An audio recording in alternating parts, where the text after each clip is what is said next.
코코아, 김에 이어서 이번엔 올리브유 가격도 일제히 치솟고 있습니다. CJ제일제당과 샘표는 이달 초 대형마트에서 판매하는 올리브유 제품의 가격을 각각 30% 넘게 인상했습니다. 올리브의 최대 생산국인 스페인이 긴 가뭄에 시달리면서 공급에 차질이 생긴 겁니다. 이재승 기자가 보도합니다. CJ제일제당은 이달 들어 대형마트 3사에 판매하는 올리브유 가격을 33.8% 인상했습니다. 샘표도 올리브유 제품 가격을 30% 넘게 올렸습니다. 사조 대림과 동원 F&B도 이달 중 올리브유 제품 가격을 올릴 예정입니다. 정부가 가격 인상을 자제해달라고 압박을 하는 상황에서도 두 자릿수 가격 인상을 한 건 국제 올리브유 가격이 급등했기 때문입니다. 식품업계에 따르면 국제 올리브유 가격은 1년 새 40% 넘게 올랐습니다. 최대 생산국인 스페인에 가뭄이 들며 작황이 부진했던 점이 결정적이었습니다. 세계 올리브유 절반을 생산하는 스페인은 지난 2년간 가뭄에 시달렸고 스페인산 올리브유는 가격이 1년 새 2배 넘게 뛰었습니다. 그리스와 이탈리아, 포르투갈 같은 주요 올리브 생산국에서도 날씨 탓에 작황이 나빴습니다. 가격이 급등한 올리브유를 사용하는 외식업계에선 메뉴 가격을 올릴 가능성이 있습니다. 치킨업계에선 올리브유보다 가격이 저렴한 해바라기유를 사용하는 비중이 늘었습니다. 기후변화에 따른 자연재해나 극한 날씨로 농작물 생산이 감소해 물가가 오르는 기후플레이션이 현실화하고 있는 겁니다.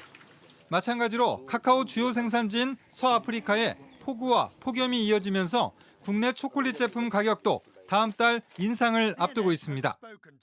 JTBC 이재승입니다. 총선이 끝난 이후 먹거리 가격이 줄줄이 오르고 있습니다. 김 가격은 이달부터 최대 20% 오르고 치킨과 햄버거 또 초콜릿 등도 가격 인상이 잇따르고 있습니다. 김도훈 기자입니다. 국민 반찬이자 이른바 K푸드의 주역 김 인기가 날로 치솟고 있습니다. 반찬 없을 때 먹기도 좋고 그냥 밑반찬 마땅하지 않을 때도 하나 더해서 먹기 좋고 보통 애들부터 어른까지 다 좋아하는 게 김이고 제일 만만하게 먹는 게 김이잖아요. 그런데 국내 조미김 시장 5위권인 중견업체 3곳이 이달부터 슈퍼마켓 소비가를 최대 20% 올렸습니다. 다음 달엔 대형마트와 온라인에서도 가격을 인상합니다. 가장 큰 배경은 재료가 되는 김 원초 가격 급등입니다. 최근 마른 김 100장 중도매가는 1,440원으로 한 달 전보다 10% 넘게 올랐습니다. 1년 전보단 60% 가까이 뛴 겁니다. 최근 1, 2년 사이 해수 온도가 올라가면서 병충해가 퍼졌는데 전국 김의 77%를 생산하는 전남에서만 지난해 10% 넘게 생산량이 줄었습니다. 반면 김을 수입해가는 국가는 10년 전보다 배 가까이 늘면서 수요는 급증하고 있습니다. 공급은 줄고 수요는 느는 현상이 이어지면서 대기업들도 조만간 김 가격 인상에 나설 거란 관측이 지배적입니다. 이런 가운데 초콜릿 원료가 되는 코코아 값이 연일 사상 최고치를 경신하면서 초콜릿 가공품 값도 줄줄이 오르고 있습니다. 한 식품 제조사는 다음 달부터 빼빼로, 초콜릿 아이스크림 등 17개 제품 가격을 평균 12% 올립니다. 치킨 등 프랜차이즈 식품부터 각종 가공품까지 정부가 눌러왔던 가격 인상 움직임이 총선 직후 폭발하는 모습입니다.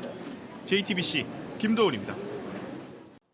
사과나 귤처럼 겨울에 소비자들이 많이 찾는 과일 가격이 연일 치솟고 있습니다. 여기에 토마토 가격까지 오름세인데 소비자 입장에선 장바구니에 담을 때마다 부담이고 파는 상인도 남는 게 없다고 하소연합니다. 정아람 기자입니다. 서울 마포구에서 카페를 운영하는 김은지 씨는 요즘 걱정이 많습니다. 생과일 주스를 찾는 손님은 많지만 과일값이 크게 올랐기 때문입니다. 할 때 원가가 제일 부담이 되고요. 네, 그래가지고 이제 원래 인터넷 시키는 거를 요즘에는 시장 가서 직접 사오게 되고 그렇게 해가지고 원가를 조금 줄이려고 노력을 하고 있어요. 생과일 주스에 많이 사용되는 토마토 역시 가격이 급등세입니다. 지난달 기준 일반 토마토의 5kg당 가격은 21,800원대로 1년 전보다 160% 가까이 올랐습니다. 원형 방울토마토는 5kg당 37%, 대추형 방울토마토도 3kg당 70% 가까이 값이 올랐습니다. 다른 과일들도 마찬가지입니다. 1년 전과 비교해 사과와 배는 20% 안팎, 감귤과 단감은 30% 안팎 값이 뛰었습니다. 사는 사람, 파는 사람 모두 어려운 건 마찬가지입니다. 판매하는 값은 마진이 적다 보니까 그러니까 우리가 가게세 유지하는데 힘들고 여기 시장 안을 보면 사람이 없잖아요. 살려다가 다시 놓게 되고 그냥 갔죠. 저는 과일을 원래 좋아해가지고 많이 먹는 편인데 올해는 좀 덜 먹게 되더라고요. 지난해 이상 기온으로 출하량이 줄면서 과일값도 고공행진하는 겁니다. 정부는 수급 안정을 위해 수입 과일에 대한 역대급 규모의 할당 관세를 적용하고 못난이 과일 출하량도 늘린다는 계획입니다. JTBC 정아람입니다.